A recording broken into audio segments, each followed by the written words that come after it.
much money do rental and hire businesses actually make? Well, in this video, we want to break it down and see if they are actually making any money. Let's just look at our behavior, how we developed as a society. Think about this. We used to buy all of our music. We now rent it on long-term streaming membership sites. In cities, people are opting not to buy cars, scooters and bikes, but renting bikes, cars and scooters. And that's because technology is making this so much more easier to administer. And entrepreneurs and business owners have seen this rising trend and seen an opportunity to get involved. Well, let's break down just how much money they make. How much money do you need? What are the pros and cons? Let's get into it.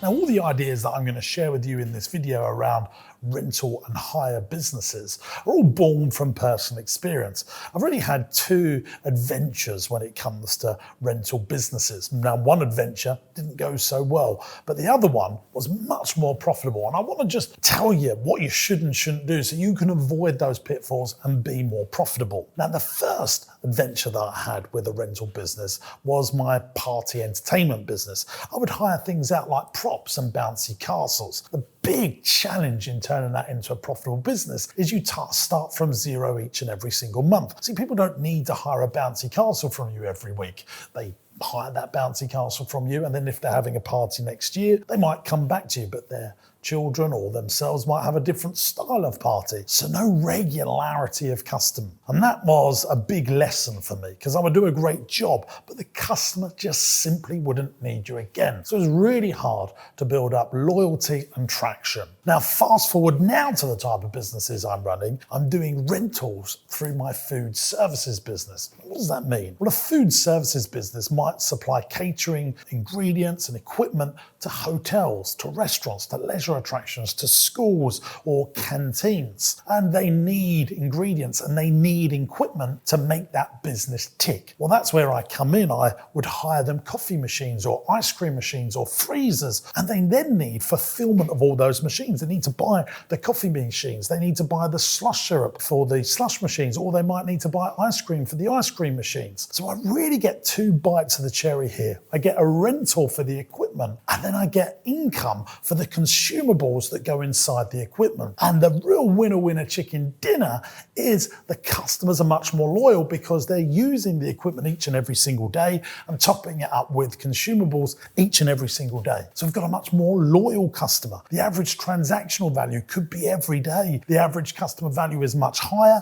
and usually you can get people into long-term contracts, and you might have to discount the price a little bit to get those long-term contracts, but that makes the customer much more loyal. Now, I'm now going to talk about the numbers around this business because I touched on contracts there, but what does it cost you to buy all the equipment, and what returns should you look for that equipment? And before we go into that, I just want to tell you what the clever guys at Amex have come up with for entrepreneurs and business owners. It's called the Business Trends and Insights Hub.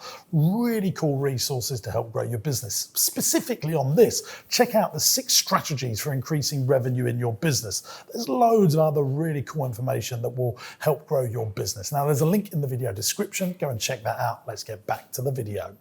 Now, if we're going to seriously consider opening up a rental and hire business, you need to understand what's the profit. Well, to understand the profit, we've got to work out our return on investment, because once you understand this, you can work out if your hire or rental business actually makes any money. Return on investment is a really clever, nifty thing to understand. And I've got a little formula here that makes it really simple. We're going to be working out our annual return on investment. Now, this number here, 1,000, represents our profit. Now, I've made this up as a scenario so that we understand return on investment. So let's look at a party hire company. Say it makes £1,000 profit a year, because that's the money that we've taken after all of our overheads, but we've invested £10,000 in equipment, in vans, or anything to make the business happen. What we want to do is write in a little calculator, we want to write the 1,000 profit, divide that by the 10,000 total capital deployed that was deployed to start this business up. So that could be bouncy castles, party equipment, vans. And then we divide those two numbers, you times it by 100, and that will give you a 10% return on investment. Not bad, but for entrepreneurs and business owners, knowing that stuff like labor comes into the play and marketing, you really want to be getting closer to a 20% return on investment, in my opinion, to make it really profitable and to pay all your taxes and future overheads and investments that you want to put into the business, and indeed pay yourself. So to really work out your profits, we've got to work out our cash into the business. So we could have rentals, like I was speaking about party rentals earlier, but I also spoke about those food services business where you're getting rentals plus consumables. But the other big way that a business that's in the rental and hire business can get money in is resale value of equipment. Now, say you're a van hire company, you go out and buy 100 vans, and because you bought 100 vans, you get them at a discount. You then hire them, rent them out for a year, and then sell them for a profit and actually make money because you bought 100 in one go, helped yourselves to a load of rental income that's paid for all your overheads, and then you sell them for more than you actually paid for them. That could be a really good business model, but you've got to have a lot of capital to do that. So that could be examples of cash in, rentals, the normal rentals, consumables, the food service example that I gave earlier, but also resale value of the equipment. If you're buying in big enough bulk, wholesale value, and then reselling it after you've rented it out for 6 months, that could be very advantageous. It also means you've got nice new equipment that your rental customers love because it's always new and fresh, and that will also lower your repair costs, because repair costs and maintenance costs can be huge in rental and hire businesses, and people just don't respect the stuff because it's not theirs, and that is one of the downsides to this business. But hey, we've got to look at both sides of the scenario. Let's look at some of that cash out.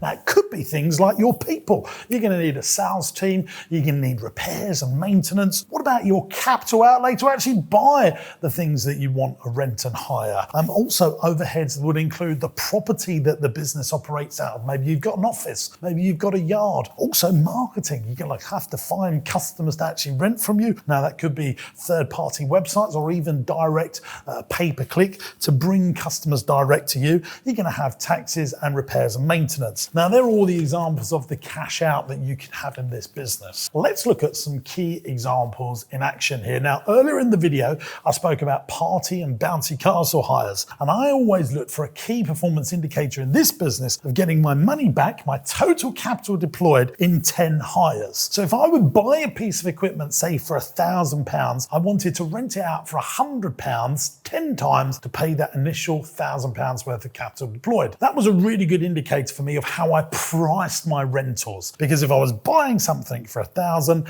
I would divide that by 10 and get £100 per hire, and that would then go towards paying for all the van delivery, etc., and actual paying for the equipment. That's what I think what makes really good rental and hire businesses work, is having key performance indicators like this. Let's look at another example so we can really work this through.